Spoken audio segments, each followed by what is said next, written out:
Hoy vamos a abrir este paquete que no sé qué es, mi mamá me lo compró. ¡Qué chido! Me acaba de llegar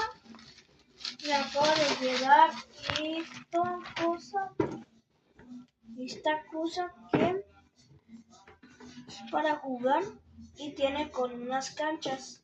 Entonces yo juego para que así imagine la portería.